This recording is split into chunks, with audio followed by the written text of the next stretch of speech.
지금부터 5.18 민중항쟁 44주년 기념 학술 포럼, 5.18 진상보고서 내용과 문제점 그리고 5.18 교육 관련된 학술 포럼을 힘차게 시작하도록 하겠습니다. 자리에 다 일어나 주시기 바랍니다. 44년 전 이 땅의 민주화를 위해서, 민주인권 평화를 위해서, 저항과 공동체 싸움을 위해서 기꺼이 살아가신 5.18 영령과 그 이후에 수많은 민주화 운동 과정에서 헌신하신 민족 민주 열사, 그리고 참교육을 하다가 돌아가신 참교육 전사들, 그리고 피지 못하고 영령이 된 수많은 우리 제자들 모두를 생각하면서 묵념하는 시간을 갖도록 하겠습니다. 다 같이 묵념.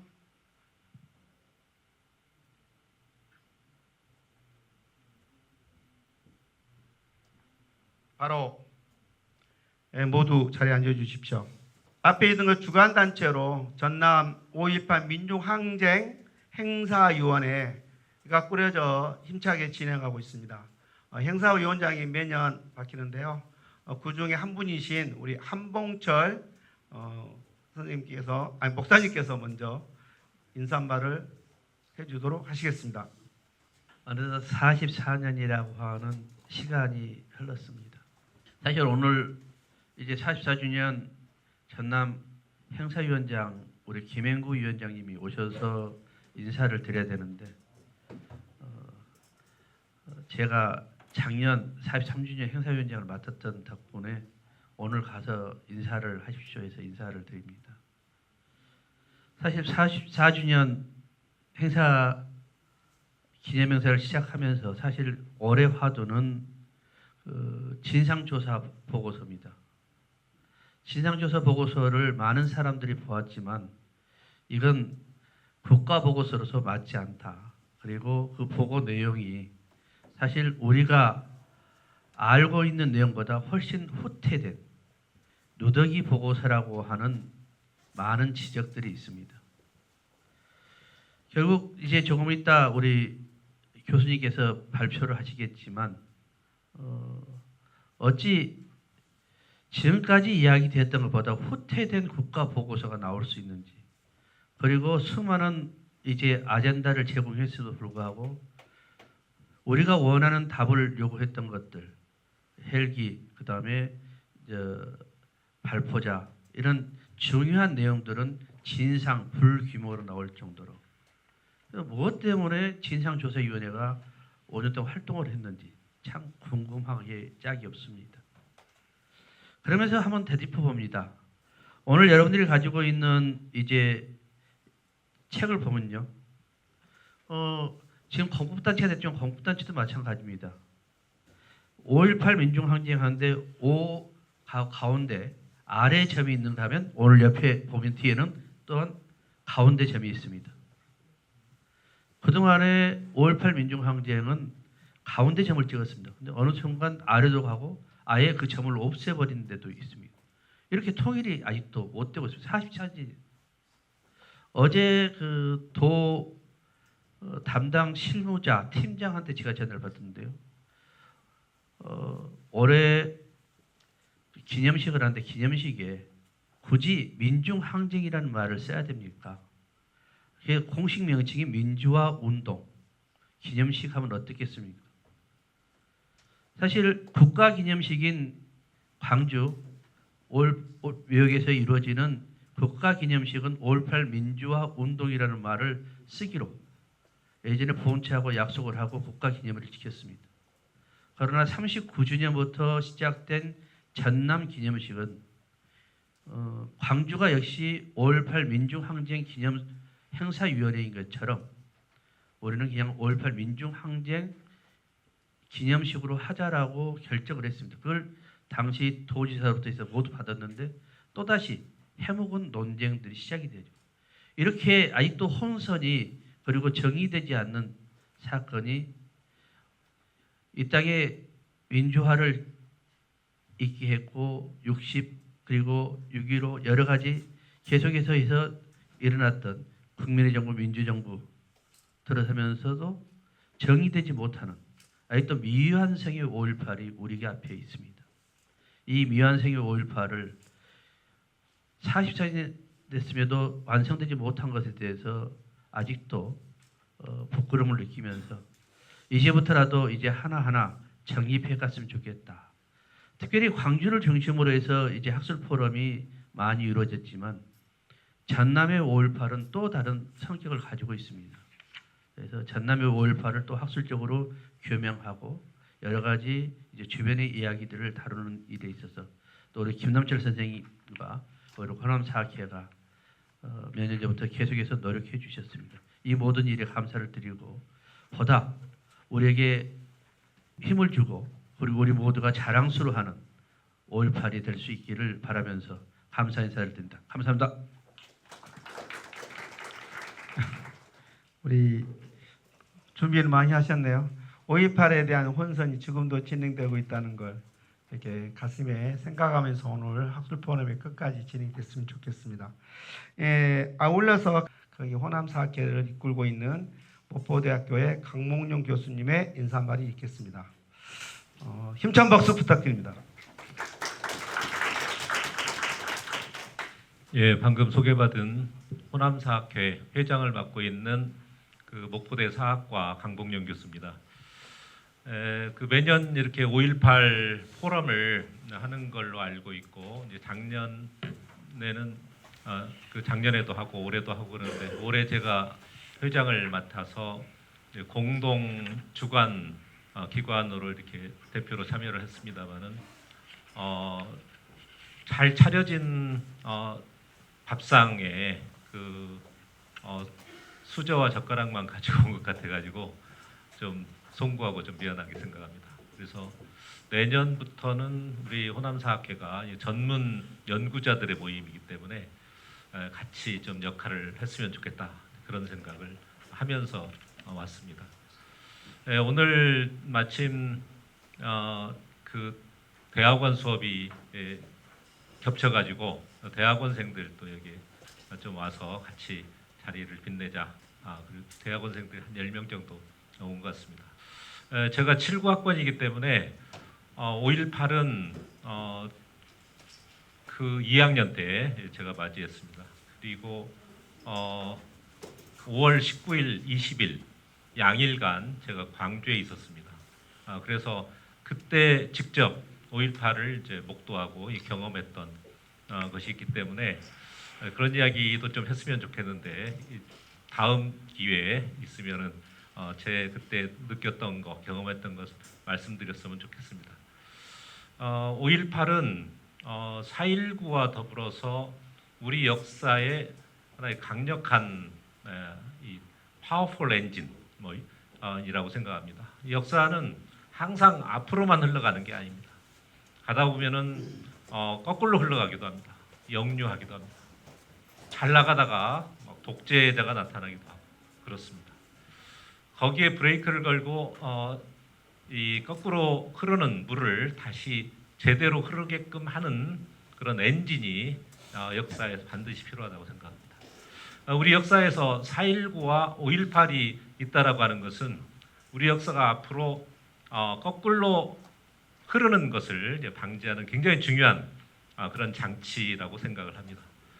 4.19는 그래서 헌법의 전문에까지 올라가 있는데 당연히 5.18도 헌법의 전문에 올라가야 되지 않나 하는 생각을 합니다. 그래서 앞으로도 지금도 마찬가지고요. 앞으로도 마찬가지고 이 역사가 잘못 흘러가는 어떤 그런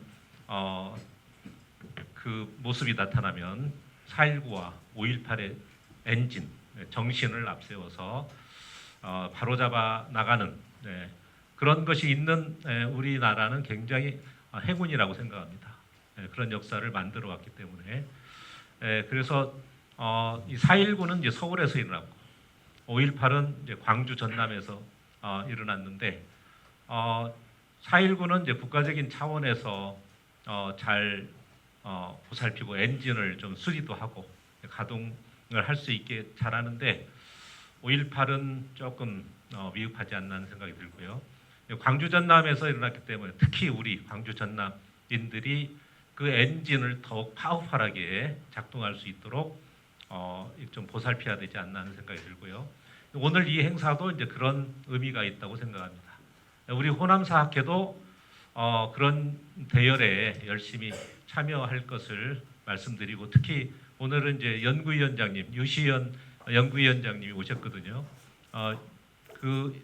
유 교수님은 근대사를 전공하고 계시기 때문에 내년에 이런 행사를 좀 더 잘할 수 있게끔 같이 좀 마음과 힘을 합쳤으면 좋겠다는 생각을 합니다.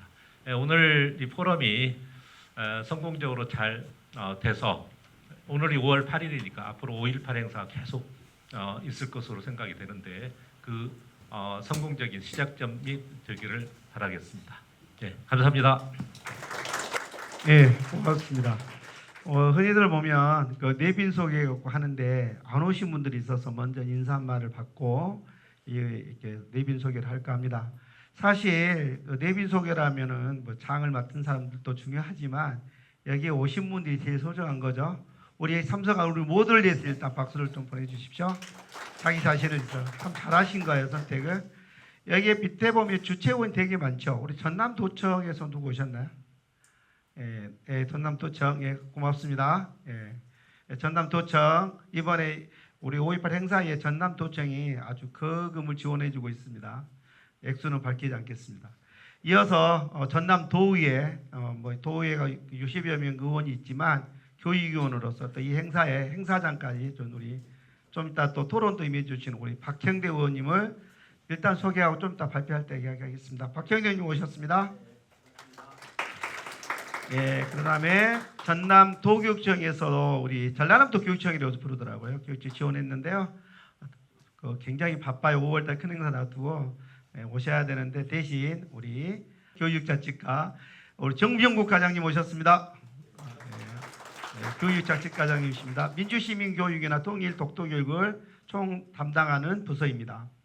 자, 그리고 5.18 기념재단에서도 제가 연락을 했는데 현재 같이 했지만 어쨌든 우리 또 좀 이따 발표하는 박경섭 박사님이 또 그 연구위원회 있거든요. 어쨌든 5.18 재단이 올해 30주년 되는 해입니다. 자, 이어서 또 정교조 전남지부 우리 지부장님 오셨습니다. 자, 그다음에 전남 역사교사 모임 또 현장 교사들 와 있는데 우리 김소방 선생님 대표로 그래서 역사교사 모임에서 5.18 교육에 대한 발표를 하겠습니다. 그다음에 전남교육연구소 소장님이 우리 차영만 소장님 오셨네요. 감사합니다. 전남교육연구소는 사단법인 후 20년째 되는 교육 현황이나 교육 문제를 다루는 연구소입니다. 그 다음에 전남 참교육동지 회장님 오셨습니다. 김옥태 회장님. 퇴직조합을 중심으로 해서 그 참교육 열망을 해서 끝까지 지금 싸우고 있는 그런 조직이기도 합니다. 다음에 또 우리 5.18 민주행사위원회에 참여하고 있는 통일의 전문단체 6.15 전남본부 대표라고 해야 되나요? 우리 조창희 대표님 오셨습니다. 그 다음에 또 우리 전남 교육청 내에서 정책 브레인을 하고 있는 전남 교육정책 우리 교인혁 소장님 오셨습니다. 그리고 전남 교육정책 식구들 전부 다 몽땅 오셨네요. 감사합니다. 전남 교육정책 우리 종잡연구사람 이시하여 연구원들 또 장학사람들 오셨습니다. 그 다음에 이제 마지막으로 꼭 진짜 박수 보내주고 있습니다. 큰 소리로 해주십시오. 목포대 사학과 박사 과정인가요? 우리 대학원생들 많이 오셨네요. 박수 한번 보내주십시오. 정말 가장 큰 힘이 납니다. 그 다음에 삼민미드의 우리 이우철 대표님 열심히 잘 부탁드립니다. 우리 퇴직조합원인데요. 종교조 출신으로서 열심히 리더 잡아오고 있습니다. 이우철 선생님 고생하시고. 자, 그 다음에 이제 이어서 오늘 발표자들 소개를 하겠습니다. 박경섭 박사님, 박형대 의원님, 우리 문보연 대표, 그 다음에 김승혜 집행위원장님, 김성황 교수님. 그럼 본격적으로 오늘 핵심 포럼 5.18 진상보고서, 사실 우리가 진상보고서 뭐 뉴스에도 많이 나오고 언론도 나오고 최근에 또 정부에서 이런저런 이야기가 있는데 정작 우리가 그걸 들여다볼 기회가 없어서 그래도 어떤 내용인지는 알아야 어떤 내용인지 내용을 중심으로 하고 그것이 어떤 문제점이 있는 것까지 해서 우리 박경섭 박사님께서 발제를 해주시고 나서 그리고 오늘 토론은 그 발표에 대한 토론이 아니고 그럼 진상보고서 어떻게 각 단위에서 아니면 현장에서 지역에서 할 것인가 포인트는 5.18 교육을 어떻게 해나갈 것인가가 더 주안점입니다. 그런 식으로 오늘 이렇게 패널들을 정했습니다. 그러니까 다소 학술 대의라기보다는 우리가 5.18 진상보고서 내용을 같이 공유하고 또 그것을 공론화하고 문제가 있으면 어떻게 단위에서 할 것인가 이런 컨셉으로 포럼을 짰다는 것을 이해 바랍니다. 너무 학술적으로 접근하지 않았으면 좋겠습니다. 자, 그러면 우리 박경섭 박사님의 발표를 듣도록 하겠습니다.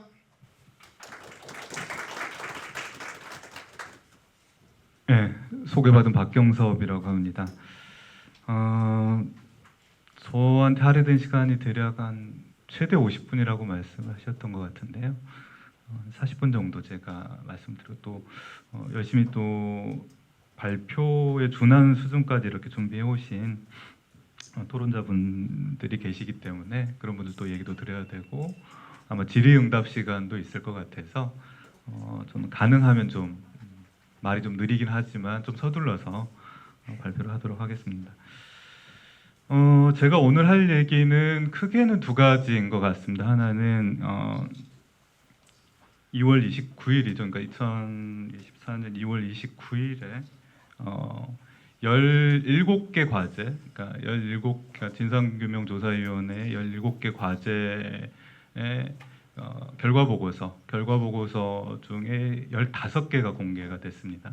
그래서 그 15개가 공개가 됐고 그 표를 보시면은 나머지 2개가 이 성폭력 관련된 성폭력 사건과 관련된 과제 그리고 북한 특수군 이제 침투 사건 관련된 과제 이게 2개가 4월 2일 날 지난달에 공개가 됐었죠. 그래서 저도 최근에서야 이제 그 4월 2일 공개된 거는 최근에서 좀 읽어봤었고요. 그래서 오늘은 어쨌든 17개 과제를 다 얘기를 할 수가 없어서 주요 얘기는 진상규명 불능 결정된 보고서가 6개죠. 6개 중에 그 중에서 제가 이제 헬기 그 페이지 뒤에 보시면 이제 표가 있긴 한데요. 그래서 그 중에 5건을 가지고 그러니까 전투기 출격 사건은 사실은 좀 이제 전문가들이 아니면은 좀 다루기가 좀 쉽지는 않아서 그래서 제가 집중적으로 좀 얘기하려고 하는 거는 17개 과제 보고서 중에 불능 결정된 5건에 대해서 조금 말씀을 드릴까 합니다. 이게 개별 보고서들을 보다 보면은 물론 여러 가지 이제 문제점들이 있긴 하지만 이걸 고민이 좀 됐습니다. 얼마나 상세하게 좀 말씀을 드려야 될까 어느 수준에서 그러다가 마냥 이 얘기만 하다 보면 사실 몇 시간도 좀 부족할 것 같아서 그걸 좀 압축해서 정리를 했기 때문에 사실 이제 문제라고 검토했었던 내용 중에 상당히 일부라고 생각을 하셨으면 좋을 것 같고요. 두 번째 얘기는 이제 그러면 진상규명 불능 결정난 보고서를 또 어떻게 할 건가 그리고 지금 종합 보고서가 지금 초안을 아마 작성 중인 걸로 알고 있고요. 얼마 전에 또 이제 광주시 의회에서는 초안을 빨리 공개를 해라. 왜냐하면 이제 법정 시한이 제가 알기로는 6월 24일 그러니까 한 달 조금 더 남은 거죠. 그래서 초안 종합 보고서 초안 지금 예상되는 페이지 수가 한 과제당 한 150페이지라고 얘기를 하거든요. 그러면 이게 진상규명 불능 결정난 5개를 빼면은 12개 과제거든요. 12개 과제, 그러니까 6개를 빼면은 11개 과제일 텐데 그것만 해도 2000페이지가 넘을 겁니다. 거기에 이제 권고 사항하고 결론들이 포함이 될 거고 앞에 또 서론이 붙을 텐데 대략 한 2,500페이지 정도 이게 편집된 형태가 아니고요. 저도 이제 개별 보고서를 볼 때는 거의 지금 이런 A4 형태로 개별 보고서들도 적게는 200페이지, 많게는 500페이지 이상들이 개별 보고서 결과서가 나왔기 때문에 이걸 한 2,000페이지가 넘는 거를 아마도 초안이 언제 공개가 될지는 모르겠습니다. 지금 계속 촉구는 하고 있습니다만 근데 사실 이게 문제라고 또 들여다보면은 관련 자료들을 검토를 하고 검증을 해야 되는데 아마도 초안이 공개되고 이걸 철저하게 검증하는데 지금 공개를 해도 한 달이 조금 넘지만 사실상 종합보고서를 제대로 검증하기는 시간상 6월 24일까지 대통령하고 의회에 지금 발표하면서 보고를 하게 되어 있는데 그래서 지금 아무튼 그런 일정 자체가 상당히 지금 촉박하다라는 점을 좀 말씀드리고 합니다. 그래서 그러면 이 어쨌든 6월 24일 정도면 진상규명 활동이 끝나고 종합보고서가 모르겠습니다. 이게 다시 한번 이제 전원위원회에서 그걸 채택 여부를 결정을 하긴 할 텐데요. 전원위원회에서 채택을 하게 되면은 종료가 될 텐데 어쨌든 이제 그 진상규명 불능난 과제들에 대해서 후속 작업들이 또 필요할 거고 그리고 이 진상규명위원회 활동이 종료한다고 해서 5.18의 진실이 모두 밝혀졌다라고 믿는 분들은 아주 많지는 않을 겁니다. 그리고 5.18 민주화운동의 성격 자체가 과거의 사건이라기보다는 그 자체가 사실 운동이었었죠. 사회운동이고 대한민국을 바꿔냈던 운동이고 여전히 진행형이라고 생각을 하기 때문에 그리고 시대에 따라서 아마 2차 모르겠습니다. 이건 섣불리 좀 말씀드리는 것일 수 있겠는데 제주 4.3도 사실 2차 조사위원회가 꾸려졌었고 아마 이제 부마 쪽에서도 그런 얘기들이 좀 나오고 있는 것 같고요. 그래서 5.18도 아마 지금 이 상태로 진행이 된다면은 다시 2차 조사위원회 얘기가 나올 가능성이 좀 있을 것 같습니다. 근데 지금 뭐라고 좀 예측하기는 힘들겠습니다. 그래서 2차가 될지 또 3차가 될지 그래서 아마 제가 보기에는 진상규명하고 관련된 얘기들은 계속 진행이 될 텐데 그럴 때 어쨌든 저희가 뭘 준비를 해야 되고 어떤 부분들을 좀 관심 있게 서로 얘기하면서 지켜봐야 되는지 그래서 하나는 어쨌든 개별 보고서들이 갖고 있는 문제점들하고 내용 다 하나는 진상규명 활동 종료 이후에 우리가 같이 나누고 얘기해야 될 쟁점들에 대해서 말씀을 드릴까 합니다.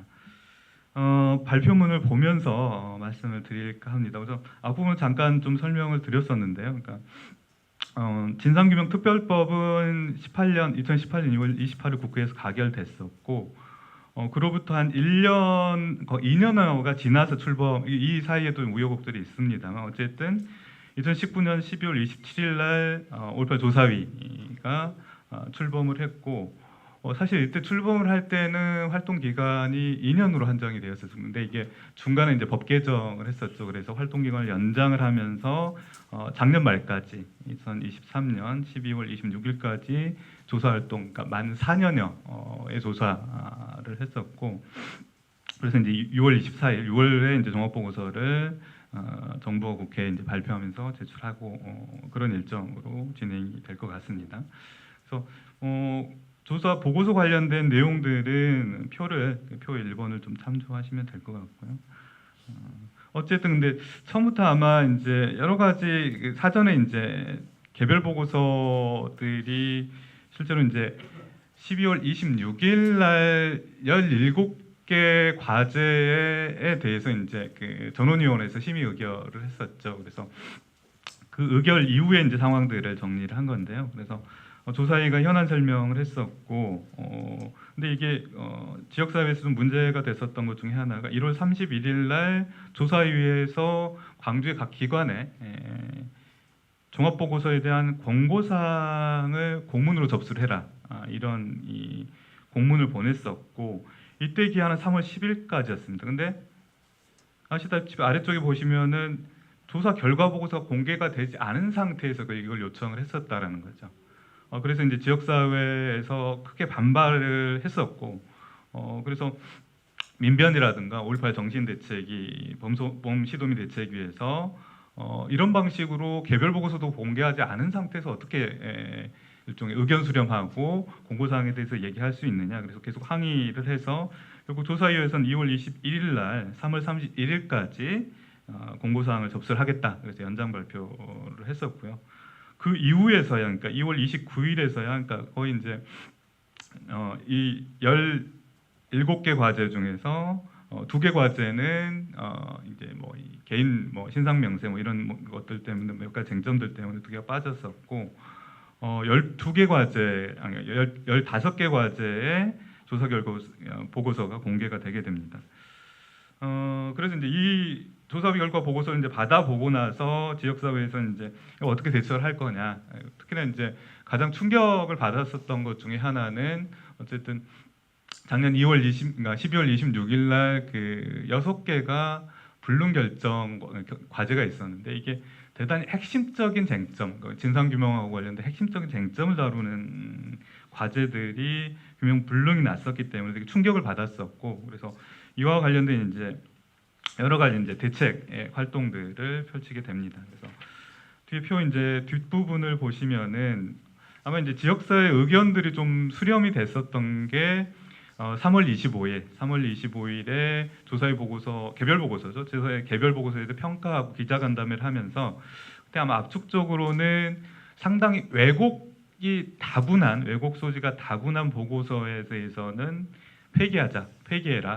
특히 피해자 단체라든가 이제 민변이라든가 에서 이제 폐기하거나 비공개할 것을 요구를 했습니다. 근데 이건 아마 뒤에서 제가 따로 말씀을 드리지 않을 거기 때문에, 근데 이 전원위원회 심의 결정이라고 하는 거는 불능 아니면은 채택밖에 없다라는 것이 어쨌든 법적 조항으로는 조사위의 답변은 그렇습니다. 그래서 보고서를 폐기하는 결정을 소위 이 전원위원회에서 할 수 없다. 이게 이제 공식 답변입니다. 그래서 이제 폐기할 수 없으면은 비공개 결정을 할 수 있는 거 아니냐. 근데 이것 또한 사실은 이제 전원위원회가 이걸 결정할 수 있는 건가? 왜냐하면은 이걸 결정을 하게 되면은 자신들이 작년 12월 26일 날 결정했었던 걸 번복하게 되는 거거든요. 근데 전원위원회가 갖고 있는 그러니까 가장 큰 문제 중에 하나는 사실 전원위원회가 갖고 있는 권한은 막강한데 비해서, 그러니까 어쨌든 5.18 진상규명 관련해서는 최종 결정을 할 수 있는 강력한 권한을 갖고 있습니다. 근데 이 결정이 잘못됐을 때 이거를 바꿀 수 있는 방법이 없습니다. 잘못된 결정을 번복하거나 수정하거나 이런 조항 자체가 없더라고요. 근데 그렇다면 그러니까 전원위원회가 제대로 구성돼서 일을 잘 하면 좋겠으나 인간의 일이라고 하는 것이 사실 그럴 수만은 없죠. 그래서 사실은 이제 그 지역에 5.18에 관해서 관심 있는 분들은 전원위원회를 그렇게 구성하는 순간 사실은 좀 실패가 예정됐던 거 아니냐, 이런 말들도 나오고 있고, 그래서 시민사회단체나 5.18 단체들의 주장은 왜곡 보고서를 폐기하라고 했지만 이것 또한 지금 불투명합니다. 이거를 과연 조사위의 전원위원회에서 이런 의결을 할 수 있을까? 근데 어쨌든 지역사회에서는 요구를 하고 있는 거고요. 그리고 4월 2일에는 이제 성폭력 사건하고 북한 특수군 광주론 침투 주장 사건 2개 보고서가 마저 공개가 됐습니다. 그리고 광주 시의회 그리고 전남도의회, 제주의회에서 종합 보고서를 빨리 공개를 해라. 초안을 빨리 공개해야 또 지역사회에서 들여다보고 문제점들에 대해서 얘기하고 수정할 수 있는 시간이 있을 거 아니냐. 그래서 이걸 이미 초안을 즉시 공개할 것을 4월 9일 날 의결을 했는데 지금 한 달 됐죠. 그러니까 한 달, 5월 8일까지 한 달임에도 불구하고 초안이 아직까지 공개. 그러니까 뭐 내부에 이제 관계자들 얘기로는 초안이 어느 정도는 작성이 됐다라고 얘기는 들었었지만 이게 완벽하게 이제 그 초안이라고 하더라도 사실은 내용들을 비워둘 수 없기 때문에 정리가 좀 돼야 되는데, 그래서 아직까지 완성됐다는 얘기를 저는 뭐 개인적으로 못 들었습니다. 그래서 이게 언제 공개될지, 이게 또 공개되는 대로 뭐 여기에 계신 분들도 관심 있게 좀 보셔야 되고, 저도 이제 다시 이제 한 2,000페이지가 넘는 보고서를 좀 다시 또 봐야 되지 않을까 생각을 합니다. 그래서 아마 이제 이 광주광역시 의회는 이제 5.18 특위를 또 몇 해 전에 결성을 해서 조사위를 좀 압박하는 작업들을 하고 있는 것 같습니다. 그래서 정보 공개를 속기록 외에도 전원위원회 결정하고 관련된 것, 또 사무처의 행정 관련된 것들 자료들을 정보 공개 청구를 최근에 이제 시의회에서 광주시의회에서 공개 청구를 한 것까지가 최근 경과라고 말씀드릴 수 있을 것 같습니다.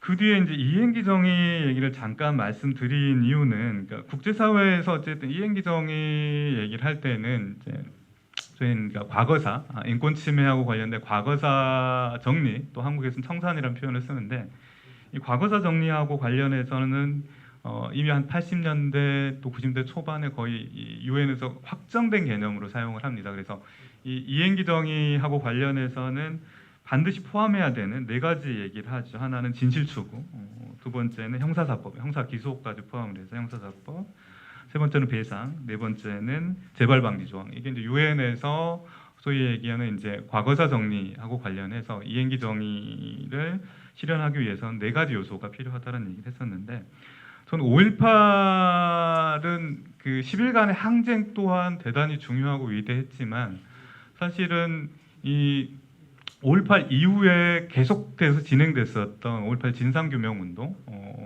진상규명운동이 갖고 있는 힘이 어마어마했다라고 생각합니다. 그래서 5.18 민주화운동하면 10일간의 항쟁뿐만이 아니라 그 이후에 진상규명운동, 소위 5.18운동까지 포함하는 거라고 이해를 하고 있고요. 근데 이게 국제사회에서 이행기정의 규범들이 정립되기 이전에 사실 광주에서는 이 5월 문제 해결하고 관련해서 5원칙을 먼저 만들었다는 거죠.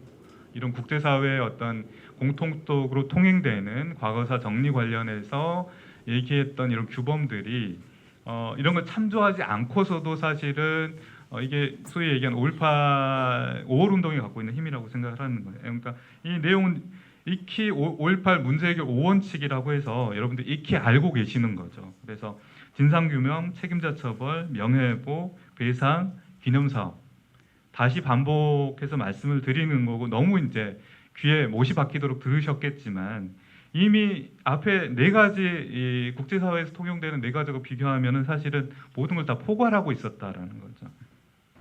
근데 5.18하고 관련해서는 이행기 정의 측면에서는 사실은 대부분 이제 해외 이제 이행기 정의 사례들을 보면 과거사 정리 사업 가장 먼저 만들었던 게 또 진실위원회. 이제 한국에서는 보통 이제 진상규명위원회, 과거사 정리와 화해와 정리를 과거사 위원회 이런 표현을 썼는데 위원회를 먼저 구성하고 보통 그 다음에 이제 형사 기소를 하고 그 다음에 그 형사 기소의 결과로서 배상이 따르고 그다음에 이제 기념사업 이런 형태를 갖고 있었다는 건데 5.18 같은 경우에 이 진상규명이 빠진 채로도 진행이 되어 왔었죠. 지금 진상규명이 뭐 이제 어떤 이 순서가 어떤 것이 먼저 와야 되고 늦게 와야 되고 이런 건 없지만 그게 아마 5.18 진상규명 운동, 5.18 진상규명하고 관련해서 가장 중요한 특징이지 않을까 생각을 합니다. 그래서 뒷부분을 보시면 제가 이런 얘기를 하는 이유가 해외에서도 소위 얘기하는 과거사 대규모 인권 침해 관련해서 위원회를 만들기는 하지만 한국 같은 경우에는 주로 위원회 구성을 할 때 특징들이 있습니다. 특징들이 있는데 표 2의 이제 위쪽 문장을 보시면은 보통 한국에서의 과거사 청산 정리 작업 같은 경우에는 국회에서 특별법을 먼저 제정을 하죠. 그래서 정부 주도로 법에 근거해서 위원회를 설치를 합니다. 근데 이것도 뭐 해외도 비슷할 수는 있는데 어쨌든 이때 좀 이제 문제가 될 수 있는 게 어쨌든 과거사 관련해서 피해자들하고 시민들의 치열한 노력으로 사실은 특별법이 제정이 되는데 특별법이 제정되는 과정하고 이 실행 과정에서는 소위 얘기하는 피해자 단체라든가 그리고 시민사회 단체가 개입할 여지들이 너무 없더라는 거죠. 그래서 이 과거사 위원회 관련해서 과거사 청산 관련해서 연구자들이 하는 얘기는 입법 과정 소위 얘기한 그 과거사 관련 특별법 과정 입법 과정이 예외 없이 정치적인 타협에 의해서 이루어졌다라는 거죠. 타협 속에서 진행되고 이게 이제 법의 형태로 위원회가 이제 법에 따라서 구성이 되게 되면은 정부 주도로 갈 수밖에 없는 상황이라는 거죠. 근데 이게 똑같이 5.18 진상규명 특별법에도 똑같이 적용될 수 있는 문제라고 생각을 합니다. 그래서 이게 이제 특별법의 규정 중에 그게 이제 진상규명 특별법 제7조에 보면은 좀 전에 말씀드렸던 이제 전원위원회 구성에 관한 규정이 있습니다. 그래서 조금 설명은 좀 복잡하긴 하지만 실질적으로 전원위원회 구성이 아시는 분은 다 아시겠지만 어떻게 구성됐냐면은 소위 얘기하는 그 정당목들이 있죠. 그래서 소위 얘기하는 지금은 여당이죠. 과거에는 야당이었었고 그래서 소위 얘기한 야당 몫이 3명입니다. 전원이 3명이고 소위 얘기한 그러니까 지금은 야당이고 당시 이제 집권당이었었던 여당 몫이 세 사람이었었고 다른 하나가 이제 바른미래 지금은 이제 없어졌죠. 국힘하고 통합을 하면서 없어졌지만은 그래서 바른미래에서 이제 당시 이제 교섭단체였기 때문에 바른미래에서 1명. 그러면은 3명, 그러니까 에다 플러스 1명이 7명이지 않습니까? 7명에다가 이제 소위 위원장하고 부위원장이 이제 상임위원장 형태로 이렇게 2명인데 9명이 전원위원회를 구성하게 돼 있죠. 근데 뒤에 바로 표를 보시면은 이제 이게 17개 직권 과제를 주문 요청이라고 하는 거는 위원회 사무처에서 이런 형태로 안건을 올린 거죠. 과제 보고서에 대해서 진상 규명으로 올렸고 이게 위원회 결정이라고 하는 건 전원위원회 결정입니다. 전원위원회 결정이고 실제로 의결이 어떻게 됐는가? 작년 12월 26일 날 전원위원회 회의를 통해서 보고서를 채택 의결할 때 어떤 상황이 벌어졌는가를 보여주는 게 의결 내용입니다. 그래서 전원 일치로 됐던 부분들은 대부분 이제 어쨌든 진상 규명 형태로 됐었고 표결로 나오는 것들이 있죠. 표결이 뭐 가장 중요하게 생각을 했었던 발표 경위하고 책임 소재 이거는 표결이 2대 7로 진상 규명 불능 결정이 났습니다. 그리고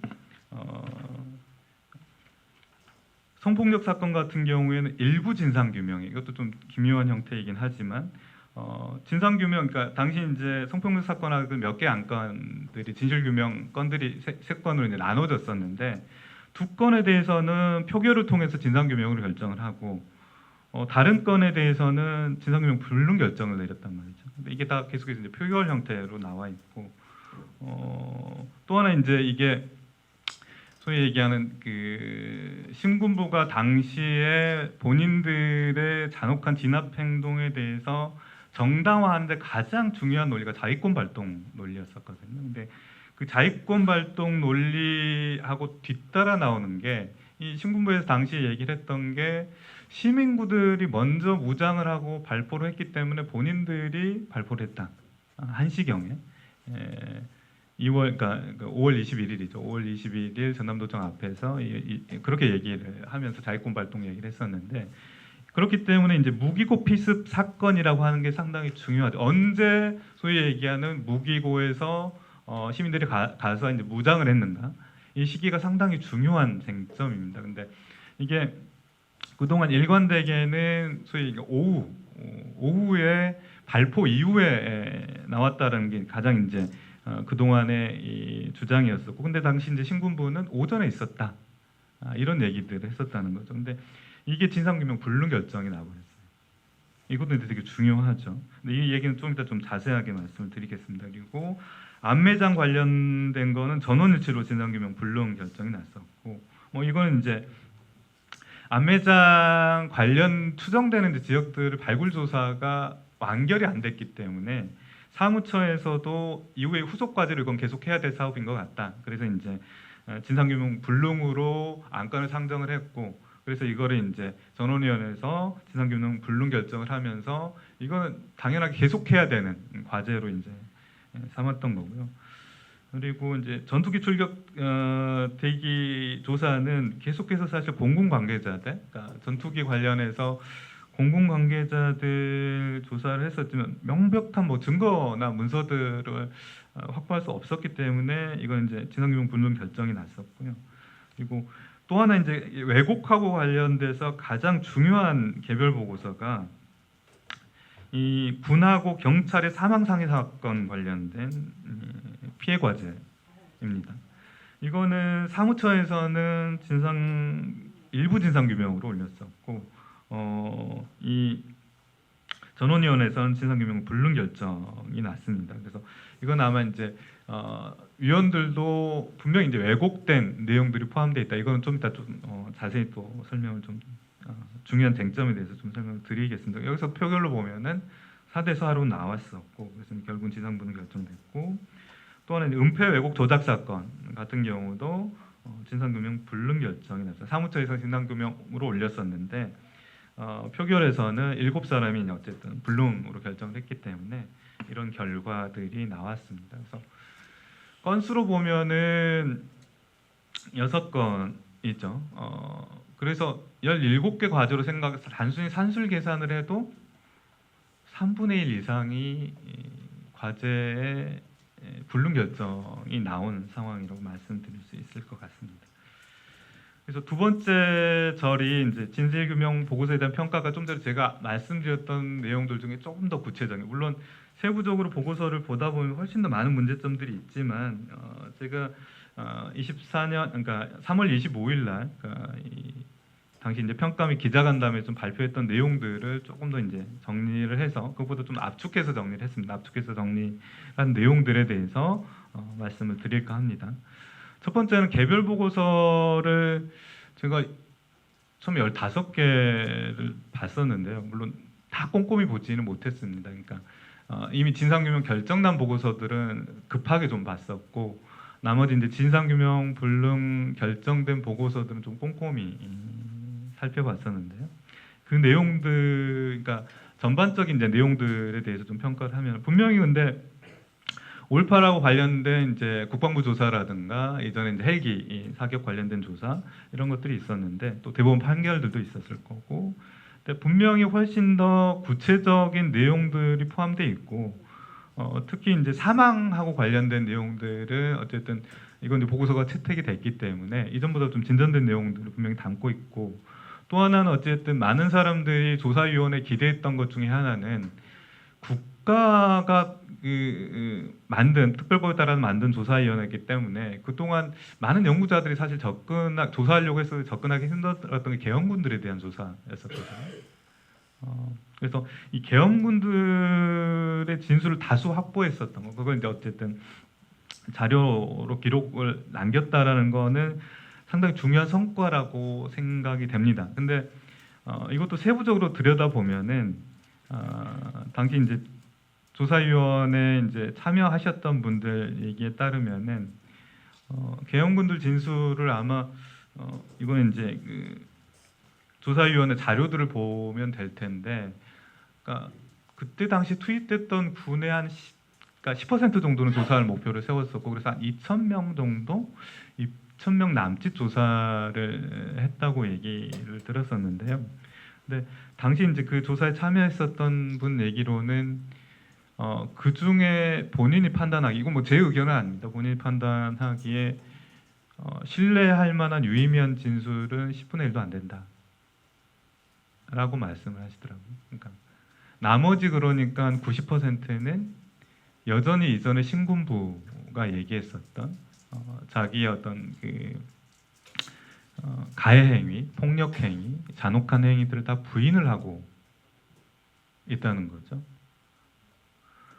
그래서 이제 이 말씀을 드리는 이유 중에 하나가 종합 보고서가 발간이 될 때 종합 보고서에는 일종의 부록 형태로 같이 포함이 되는 게 이 조사위에서 조사했었던 진술 내용들이 들어가게 됩니다.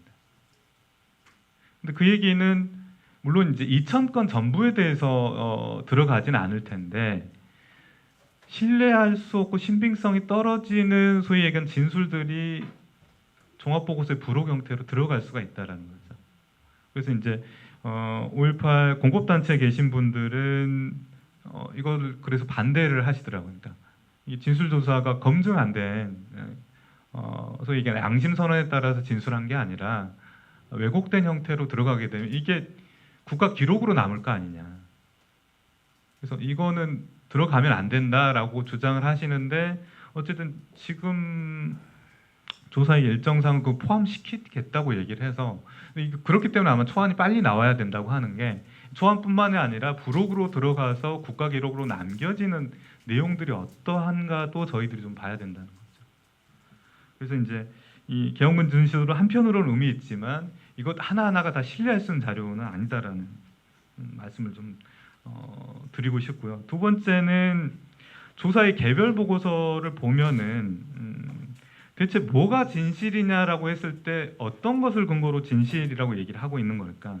근데 아마 이제 그 조사 그러니까 조사과들이 있고 조사 팀이 있죠. 조사팀에서 조사원으로 활동하시는 분들이 이 개별 조사 보고서를 읽어보신 분은 아시겠지만 가장 우선시하는 게 문서 자료입니다. 여기 계신 분들도 아마 그래도 신뢰할 수 있는 게 국가라든가 국가 기구가 만들어낸 문서가 아닐까라고 생각을 하신다는 거죠. 그 다음에 참고하는 게 소위 얘기하는 소위 대인 조사 자료, 그러니까 직접 이제 조사위가 피해자하고 가해자를 조사했던 자료. 그 다음에 이제 기존에 많은 그 5.18 관련되신 분들, 피해자분들이 구술로 어마어마한 작업들 이제 5.18 기념재단에서 계속해서 수집하고 있고 이런 자료들은 제일 뒷선으로 좀 밀려 있더라고요. 개별 보고서를 보면. 근데 문제는 아시다시피 당시 정부 기록이라고 하는 게 군하고 경찰 자료라고 하는 게 상당 부분 왜곡되고 조작됐다라는 의심들을 하고 있잖아요. 왜냐하면 저도 군에서 이제 군수과에서 근무를 했었는데 군에 다녀오신 분들은 소위 얘기하는 1년에 한 번씩 검열을 하죠. 공개 검열이라든가 이제 군수물자 관련된 데 검열을 사단에서 나와서 검열을 하는데 저도 이제 행정문서들을 작성하다 보면은 1년치 장부를 새로 씁니다. 근데 상황일지는 좀 까다로울 수 있죠. 대대 상황병들 얘기를 들어보면 거기도 이제 다시 쓴다라는 얘기를 하는데 수기로 다시 쓴다라고 얘기를 하는데 그래서 왜곡, 조작, 은폐가 중요한 게 사실은 이 문서들의 신뢰성이 있는 문서인가에 대해서 판단을 해줘야 되는 거거든요. 근데 왜곡, 은폐, 조작도 아까 제가 말씀드렸듯이 진상규명 불능 결정을 내버렸다는 거예요. 근데 그렇게 되면은 이 조사관들이 가장 중요하게 생각하는 국가문서, 뭐 군문서, 경찰문서라고 하는 게 누구도 이 신뢰성에 대해서 확신할 수 없는 자료들이라는 거죠. 근데 이런 자료들이 제일 중요하게 인용이 돼 있었다라는 거죠. 그래서 이제 저나 이제 관련 연구자들 그리고 면변에서 주장을 했었던 거는 이미 그 5.18 재판, 그러니까 전노 재판이라고 하는 재판에서 대법원에서 확정 판결 받은 게 있지 않느냐. 97년 대법에서 확정 판결한 게 있고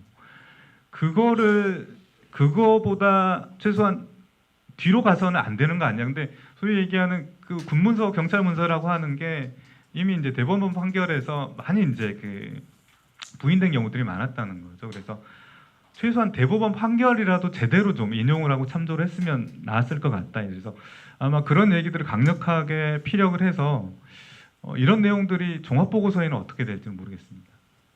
종합보고서에는 민변이나 이제 5.18 대책위에서 얘기를 했었던 내용들이 들어가게 되고 그래서 이제 초안이 빨리 공개됐으면 싶은 얘기가 지역사회에서 요구했던 내용들 그런 부분들이 좀 포함이 됐는가를 좀 빨리 확인을 해야 되기 때문에 요구를 했었던 거고요.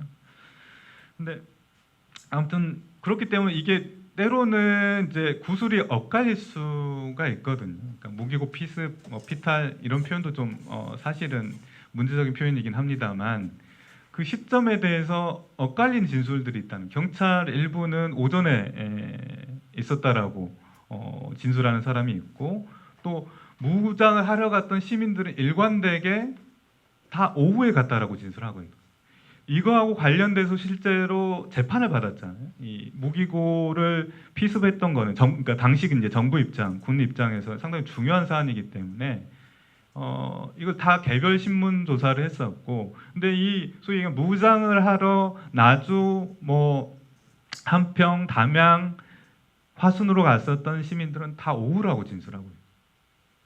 근데 몇몇 경찰들이 오전이라고 진술한 것까지 조사 보고에 포함을 시켜서 어떤 사람은 오전이라고 얘기하고 어떤 사람은 오후라고 얘기하니까 진실을 밝힐 수 없다라고 얘기를 해요. 그럼 뭐가 진실을 판단하는 기준이 돼야 될까? 그래서 제가 이제 이건 조사위에서도 그러니까 조사의 원칙이 뭐냐 그러면 분명히 조사위에서도 피해자 중심으로 가야 된다. 어쨌든 피해자들의 기억과 경험과 몸에 남은 그 상처, 총탄자고 이게 명백한 진실이라면 이게 가장 우선되는 원칙이고 중요한 자료로 간주돼야 된다는 거죠. 근데 실제로 개별 조사 보고서를 보면은 이게 다 나열식으로 군문서, 뭐 경찰 문서, 계엄군 진술, 시민군들 피해자 진술. 그래서 이게 다 등가로 얘기하는 것처럼 느껴져요. 그렇기 때문에 대체 어떻게 진실을 얘기할 수 있을까? 그러면 물론 이제 거기에 대해서 서로 뭐 어떤 사람은 문서가 중요하다, 어떤 사람은 뭐 구술을 신뢰할 수 있느냐, 과연 재판 자료가 중요하냐, 뭐가 중요한 얘기를 할 수 있지만 조사에서 그러면 사실 원칙을 정했어야 되거든요. 재판 자료가 뭐 가장 중요하다. 그 다음에 피해자 진술, 그 다음에 어쩌면 뭐 가해자 진술, 그 다음에 왜곡 여부가 좀 의심되는 문서들, 이런 식으로 사실은 진실 판정하고 관련된 나름의 원칙들을 세웠다라면 좋았을 텐데, 사실 그런 방법론, 전략, 원칙 이런 것들이 명확하게, 그러니까 조사 설계 미스라고 얘기해요. 조사 설계를 명료하고 철저하게 하지 않은 탓에 결국은 이미 좀 이 결과 보고서 이런 방식으로 서술된 거는 결국 피할 수 없었다라고 얘기하시는 분들도 있는 것 같습니다. 그리고 이제 표현 문제지만 중요한 게 불능 결정이라고 하는 것 자체가 갖고 있는 문제. 그러니까 이게 벌써 이제 이 관련해서 불능 결정된 보고서들을 가지고 왜곡들이 벌써 벌어지고 있고, 불능이 마치 진상 규명을 할 수 없다는 걸로 보통 우리는 이해하잖아요. 불능이라는 표현 자체를 그냥 받아들이게 되면 할 수 없다라는 거잖아요. 고지고대로 해석하면. 이 보고서를 들여다 보면 좀 다른 생각들 할 수 있지만 이미 불능 결정 났다라면 그렇게 생각할 수밖에 없기 때문에. 근데 불능은 사실은 이 위원회 4년 동안 이 과제를 수행을 했는데 소위 얘기하는 진실 규명으로 결정할 수 없었다라는 표현이거든요. 본인들이 못한 거라는 거예요. 근데 마치 이게 할 수 없는 것처럼 느껴지는 거. 근데 개별 보고서 어디에도 이것에 대한 해명들이 없습니다. 그러니까 불능 결정이 왜 났는가에 대해서만 설명을 하지, 이것이 갖고 있는 파장, 이미 왜곡은 진행되고 있고, 그래서 이런 문제들이 있고요. 그래서 다른 표현을 써야 되는 거 아니냐. 본인들이 전원위원회에서 결정을 할 때는 규정상 불능하고 채택 2개밖에 없다라면 이걸 바깥으로 얘기를 할 때는 국민을 두고 또 5.18 피해자 관계자를 두고는 다른 표현을 쓸 수 있거든요. 법으로 그런 식으로 공표하라는 법은 없거든요. 그래서 미해결 과제라든가 미규명 과제라고 얘기를 하면 되거든요. 근데 본인들의 결정을 고스란히 그냥 불능 결정으로 그냥 공개를 해버리는 거, 이것 또한 상당히 무책임한, 이것이 갖고 있는 파장을 고려를 안 한 걸까? 라는 생각이 들 만큼이나, 어찌 보면 이런 말씀을 드리면 뭐 4년 동안 고생 많이 하셨겠죠. 거기서 매달리고 조사하고 고생 많이 하셨겠지만 너무 순진한 것처럼 또 느껴지기도 해요. 이것이 어떤 파장을 갖고 있을지에 대해서 정말 몰랐을까라는 생각들이 들고요. 그리고 이 용어들, 개별 보고서에서 쓰고 있는 용어나 언어들이 체계적이지 않을 뿐더러 전문적인 또 학술 용어도 아니에요. 학술 용어도 아닌데 정확하지가 않고 쉬운 용어도 아니다. 왜냐하면 이 보고서는 사실은 전 국민들이 읽어야 되고, 사실 중요한 보고서들은 다 이제 여러 가지 언어로 다 번역이 돼야 된다고 저는 개인적으로 생각을 하는데, 그러면 좀 쉬워야 된다는 거죠. 보고 읽었을 때. 근데 과연 읽게 될 시민이나 국민들을 고려하고 쓴 걸까? 여기 계시는 분들 글을 이제 써보시고 여기 계시는 교수님들이 이제 논문을 쓰시겠지만 항상 독자들을 생각하고 글을 쓰잖아요. 누가 이 글을 읽게 될까 생각하고 고려하면서 쓰게 되는데, 그런 부분들도 그러니까 문제가 있었고, 또 하나는 중요한 것 중에 하나가 안매장이라는 표현, 감매장 뭐 이런 표현들을 쓰는데, 이런 표현들이 소위 얘기하는 객관적인 것을 빙자해서 사실은 아까 이야기했던 피해자의 관점, 그러니까 유가족의 관점에서 보면 대부분 안매장이거든요. 왜냐하면 그 매장한 사실에 대해서 고지하지도 않았고, 유가족들을 입관시켜서 확인하는 절차들도 없었고, 보통 바로 안매장을 했다가 그 다음에 이제 그 상황들이 이제 27일날 이제 그 항쟁이 종료된 이후에 다시 이제 그 매장했던 것들을 시신을 옮겨가지고 검시를 하게 되거든요. 근데 검시 과정들의 유가족들은 확인 절차들도 없었고, 그래서 대부분은 안매장이고 안매장이 확실한 것이 있음에도 불구하고 감회장이란 표현들을 쓰더라고요. 근데 이건 감회장이란 표현은 군인들 입장이거든요. 당시 묻었던 매장을 했었던 군인들, 계엄군들 입장에서 그런 표현들을 쓰고 있고, 그래서 대체 누구 입장에서 이런 용어들을 쓰고 있는 건가? 그러니까 정확하지도 않을 뿐더러 쉽지도 않고 때로는 어떤 입장에서 이런 언어들을 쓰고 있는가도 명확하지가 않다라고 말씀드릴 수 있을 것 같습니다. 제가 짧게 얘기를 한다고 해놓고 제가 좀 흥분을 해서 길게 좀 얘기를 하고 있는 것 같습니다. 지금 뒷부분은 계속 이야기하면서 조금 자세한 내용들을 말씀드렸기 때문에 이 진상규명 불능 결정된 5건의 보고서에 대해서 앞에 대부분 좀 제가 설명을 하다 보니까 좀 더 얘기를 한 것 같아서 핵심 쟁점들만 이제 짚고 넘어가겠습니다.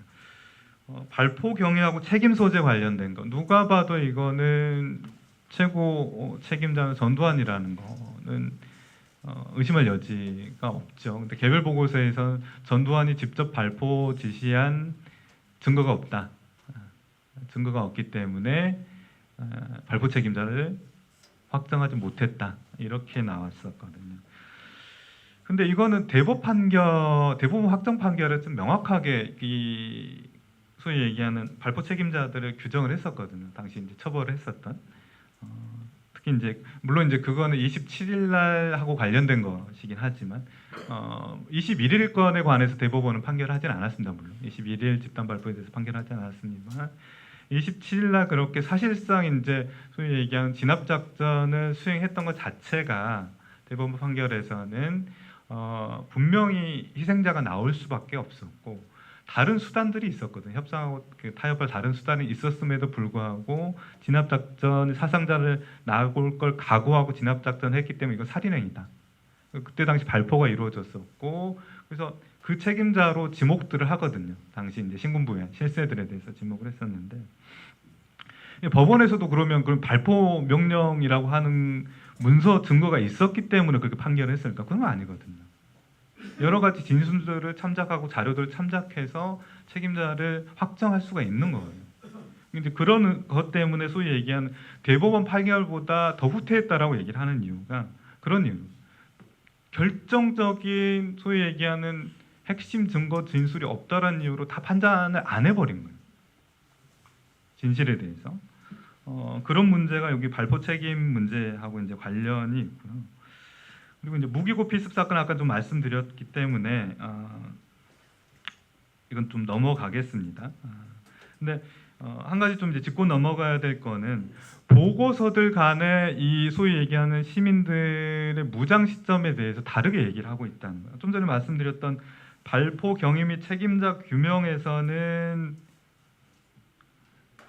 분명히 무기고 시민들이 무장한 시점 오후라고 얘기를 하고 있고 같은 그러니까 보고서인데 물론 경찰들 일부는 오전에 있었다라고 얘기하는데 소위 경찰 중에 일부가 그렇게 얘기했던 건 신빙성이 떨어진다라고 판단을 하고 오후라고 확정을 하거든요. 다른 보고서에서. 근데 이 무기고 피습 사건 관련된 보고서에서는 아까 말씀드렸듯이 일부 경찰이 이렇게 얘기하니까 알 수 없다. 오전에 있었는지 소위 얘기한 무기고 피습이 오후에 있었는지 오전에 있었는지 알 수 없다라는 식으로 결론을 내려버렸다라는 거죠. 그리고 안매장 관련해서는 좀 전에 제가 설명을 하면서 말씀드렸고요. 하나하나 뭐 따질 건 많습니다만 은폐 왜곡 조작 사건 또한 어쨌든 불능 결정. 정확하게 어떤 방식으로 왜곡이 진행됐고 이것도 이제 결정적인 증거가 없다라는 이유로 은폐 왜곡이 있었음에도 불구하고 불능 결정이 났었고요. 그리고 발포 경위와 책임 소재 관련, 그러니까 마지막 군하고 경찰들의 사망 상해 관련된 이 보고서가 민변이라든가 이제 연구자들이 가장 문제라고 지적하는 보고서입니다. 물론 이제 이게 진상규명 불능 결정이 났는데 보고서가 이미 공개가 돼 버렸거든요. 지금도 진상규명조사위원회 보고서 홈페이지에 가시면 이 보고서를 볼 수가 있습니다. 그래서 이 보고서는 특히 이제 민변이라든가 지역 시민사회단체에서 비공개하거나 폐기해야 된다라고 했던 보고서 중에 하나입니다. 근데 뭐가 문제냐면 여러 가지 사안들이 있긴 하지만 5월 21일 날 도청 앞 상황에서 소위 얘기한 그 계엄군 중에 권용훈 일병이 장갑차에 깔려 사망한 사건이 있었거든요. 당시 이제 상황들은 시민들이 도청 쪽으로 압박해오고 시민군들이 당시 이제 사용한 장갑차가 있습니다. 그러니까 지금은 기아 자동차가 예전에 이제 아세아 자동차라고 했었던 데서 장갑차를 가지고 나왔었는데 그 장갑차는 바퀴가 타이어형이에요. 고무 타이어로 돼 있는. 근데 계엄군이 사용한 장갑차는 소위 얘기한 궤도형이죠. 우리가 흔히 탱크에 많이 사용된 궤도형이었는데 이 보고서가 뭐가 문제였냐면은, 그러니까 발포 경위하고 책임 소재에서는 계엄군 장갑차에 깔려서 권용훈 일병이 사망했던 걸로 나와요. 그러니까 한시경에 사망으로 그렇게 이제 정리를 하고 있는데 이 군 경찰 사망 상해 관건 피해 이 보고서에서는 다른 진술이 있다는 거예요. 이 시위대 장갑차에 깔렸다라고 얘기하는 계엄군의 진술이 있기 때문에 알 수 없다는 식으로 얘기를 해보는 거예요. 권용훈 일병의 사망. 근데 전두환 회고록 관련된 광주 고등법원 판결 22년 판결을 보면은 여기에서도 이게 쟁점이었었거든요. 근데 여기에서는 명확하게 계엄군 장갑차에 의해서 권용훈 일병이 사망한 걸로 판결을 내리게 됩니다. 물론 이제 최종 이제 대법원 판결까지도 남아 있긴 한데 대법원 판결에서 이게 번복될 상황은 아닌 것 같다라고 면변에서는 얘기를 하더라고요. 그래서 이런 측면에서 과연 지금 조사위원회가 대법원 판결, 최근에 5.18 관련된 왜곡 관련된 판결들을 어느 만큼 검토를 하고 반영을 했는가? 이것 또한 이제 문제라고 생각을 합니다. 종료 이후 과제에 대해서는 뒤에 좀 길게 좀 되어 있는 부분들이 있습니다만 몇 가지만 좀 말씀드릴까 합니다. 우선 앞부분은 첫째, 둘째, 셋째 내용은 종합보고서의 구성, 종합보고서에 반드시 좀 들어가야 될 내용들 몇 가지만 말씀을 드리자면은 어쨌든 광주에서 벌어졌던 피해와 사망하고 관련된 진실들이 명확하게 그 피해 원인과 그 피해 결과까지 명확하게 보고서에는 담겨야 된다. 두 번째는 국가폭력하고 반인도적 범죄의 실체하고 메커니즘이 명확하게 보고서에 담겨야 된다. 왜냐하면 이런 소위 얘기하는 국가폭력 범죄라고 하는 거는 이 계엄군들의 어떤 일탈 같은 게 아니고 조직적인 범죄이고 또 이 부당한 명령에 의한 소위 얘기하는 그 범죄 행위라고 하더라도 대법원 판결은 그것에 대해서 책임을 묻고 있거든요. 그렇기 때문에 이 계엄군들이 실제로 학살하고 죽이고 이 사람들을 찌르고 했을 때 그런 것에 대해서 그 사람의 개인의 잘못도 있지만 국가 시스템이 같이 동원됐기 때문에 이걸 명확하게 밝혀줘야 나중에 소위 얘기하는 재발 방지 대책, 교육하고도 이게 좀 밀접한 관련이 있다라고 생각을 합니다. 왜 어떤 사람은 어떤 조건 하에서 그런 잔혹한 행위를 저지르고 어떤 사람은 또 그렇지 않았던 군인들이 있었잖아요. 어떤 조건 하에서 그 사람들은 그런 명령들을 거부하게 하고 거부했었고 이런 내용들이 좀 담겨야 되고 누가 소위 얘기하는 현장에서 지휘했었고 기획했었고 그리고 누구는 그 명령을 수행해서 직접 수행을 했었고 그래서 개인의 책임뿐만 아니라 조직의 책임까지 다 물어야 된다고 생각을 합니다. 그래서 이게 이제 뭐 그 종합보고서에 담길 내용이라고 생각을 하는데 이런 보고서에 과연 저는 내용이 담길까 개인적으로 좀 송구스럽습니다만 회의적입니다. 왜냐하면 개별 보고서, 그러니까 종합 보고서는 개별 보고서의 결론에 입각해서 서술을 하게 돼 있는데 개별 보고서가 상당히 많은 문제점들이 있고 여러 가지 왜곡 소지들이 있기 때문에 여기에 근거해서 종합 보고서가 나온다면 제가 기본적으로 담겨야 될 내용이라고 생각하는 게 담기기는 쉽지 않겠다. 그렇기 때문에 저는 이런 내용들이 부족하다라면 이후에 여기 계신 분들이라든가 그리고 5.18 단체 또 제가 속해 있는 5.18 재단 중심으로 이걸 좀 보완하는 작업들을 같이 좀 해가야 되지 않을까라고 생각을 합니다.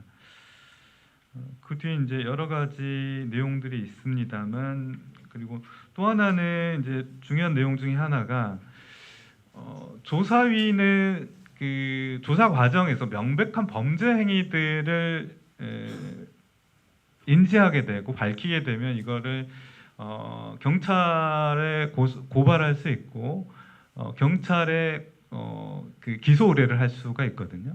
근데 물론 조사인은 한 번도 이런 권한을 사용한 적은 없습니다. 근데 종합보고서상에 기존의 판결에 의해서 처벌을 받지 않았던 범죄 행위가 있다면 이걸 고소하고 고발할 수 있다라고 저는 생각을 합니다. 물론 이제 법적으로야 소위 얘기한 그 공소 기간이 또 따로 있죠.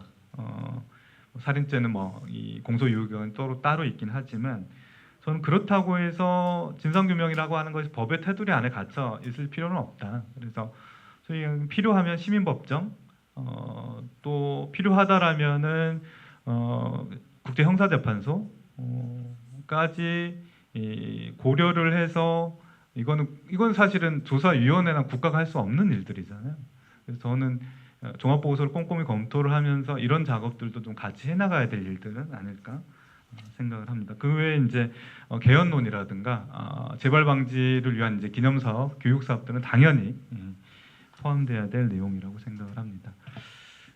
저는 준비를 개인적으로 한 40분 아까 말씀드렸었는데 죄송합니다. 좀 내용들을 이야기하다 보니 조금 길어지게 돼서 죄송하다는 말씀드립니다. 이만 발표를 마치겠습니다. 고맙습니다.